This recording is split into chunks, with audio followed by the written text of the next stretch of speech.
साथियों, छत्तीसगढ़ के दुर्ग जिले से एक ऐसी घटना सामने आई है जिसके बारे में जानने के बाद आपके रोंगटे खड़े हो जाएंगे। सबसे बड़ी बात यह है कि यह घटना एसटीएफ कॉलोनी में हुई है, पुलिस लाइन में, वो भी एक आरक्षक के घर में। हुआ ये कि 25 अप्रैल 2026 को एसटीएफ कॉलोनी में एक महिला आरक्षक के घर पहुंचती है। उस वक्त आरक्षक घर पर मौजूद नहीं था, लेकिन इसके बाद वो महिला जबरन उनके घर में घुस जाती है और इसके बाद आरक्षक के 9 साल के बेटे पर हमला करती है, जिसकी वजह से अब उसकी सांसें थम चुकी हैं। बेटे पर हमला करने के बाद वो आरक्षक की पत्नी रीना यादव पर हमला करती है, जिसकी वजह से अब रीना यादव भी इस दुनिया में नहीं रही है। इसके बाद ये महिला आरक्षक की 11 और 12 साल की बेटियों की तरफ बढ़ती है, लेकिन तभी बुरी तरह से जख्मी होने के बावजूद भी रीना यादव आरोपी महिला के पैर पकड़ लेती है और अपनी बेटियों को वहां से भागने के लिए कहती है, जिसके बाद बेटी किसी तरह से घर से निकलती है और पड़ोसियों से मदद की गुहार लगाती है।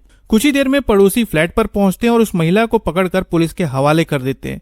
लेकिन सोचने वाली बात यह है कि आखिरकार इस महिला ने इस जघन्य अपराध को क्यों अंजाम दिया और इसके पीछे की वजह क्या थी। खबरों में कहा जा रहा है कि एसटीएफ कॉलोनी में रहने वाले ललितेश यादव एसटीएफ में आरक्षक हैं और फिलहाल उनकी पोस्टिंग छत्तीसगढ़ के बीजापुर में है। हालांकि दुर्ग जिले के एसटीएफ कॉलोनी में इनका पूरा परिवार रहता है, जिसमें उनकी पत्नी रीना यादव, 2 बेटियां और एक 9 साल का बेटा आदित्य है। खबरों में कहा जा रहा है कि आरक्षक ललितेश यादव को सोशल मीडिया में एक्टिव रहने का बहुत शौक था और इसी दौरान फेसबुक के जरिए उनकी मुलाकात जांजगीर चांपा की रहने वाली 25 साल की सरोजिनी भरद्वाज से हुई, जिसके बाद सोशल मीडिया के जरिए उनकी बातों का सिलसिला चलता रहा और कहा जा रहा है कि इसी दौरान ये एक दूसरे के करीब आ गए। सूत्रों की माने तो ये कहा जा रहा है कि इसके बाद ललितेश यादव ने सरोजिनी भरद्वाज को दुर्ग जिले के मोहन नगर में किराए का मकान दिलवाया और फिर वो वहां पर रहने लगी। कुल मिलाकर कहा जाए तो ललितेश यादव पहले से 3 बच्चों के पिता थे, शादीशुदा थे, लेकिन उसके बाद भी उसने सरोजिनी भरद्वाज से अवैध संबंध कायम रखे। फिर होता यह है कि आरक्षक ललितेश यादव छुट्टियों पर अपने परिवार से मिलने दुर्ग जिले में स्थित एसटीएफ कॉलोनी पहुंचते हैं, लेकिन फिर 24 अप्रैल को सरोजिनी यानी कि उनकी प्रेमिका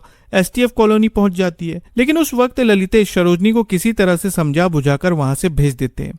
लेकिन फिर 25 अप्रैल 2026 की सुबह वो अपनी पत्नी और बच्चों का रिजर्वेशन करवाने के लिए रेलवे स्टेशन गए। खबरों में कहा जा रहा है कि उनकी मैरिज एनिवर्सरी थी और इस दौरान उनकी पत्नी मायके जाना चाहती थी। इस वजह से वो अपनी पत्नी और बच्चों का रिजर्वेशन करवाने के लिए स्टेशन गए हुए थे। उस वक्त घर पर रीना यादव यानी कि उनकी पत्नी, इसके अलावा 11 और 12 साल की उनकी 2 बेटियां और 9 साल का बेटा मौजूद था। फिर सुबह के करीब 7 से 8 के बीच सरोजिनी भरद्वाज उनके घर पहुंचती है। घर पहुंचने के बाद सरोजिनी की बात रीना यादव से होती है और खबरों में कहा जा रहा है कि इस दौरान पत्नी ने अपने पति ललितेश को सरोजिनी के आने की खबर दी। इसके बाद सरोजिनी ने रीना से खाना मांगा। रीना किचन में गई और उसके बाद कुछ खाने को लेकर आई। सरोजिनी को खाना देने के बाद वो किचन में अपने काम में व्यस्त हो गई। वहीं उनकी एक बेटी नहाने गई हुई थी और दूसरी बेटी पूजा कर रही थी। इसके अलावा उनका 9 साल का बेटा आदित्य कमरे में सोया हुआ था। लेकिन इसी दौरान सरोजिनी ने मौके का फायदा उठाया और एक धारदार हथियार से सबसे पहले सो रहे उस 9 साल के आदित्य पर अचानक हमला कर दिया, जिसकी वजह से उसकी सांसें थम गई। इसके बाद सरोजिनी ने रीना यादव पर हमला करना शुरू किया, उन्हें बुरी तरह से जख्मी कर दिया। कहा जा रहा है कि अब वो इस दुनिया में नहीं रही हैं। अब जब घर में ये सब कुछ हो रहा था तब उनकी दोनों बेटियों ने आवाज सुनी और जब वो बाहर निकली और उन्होंने जब घर का माहौल देखा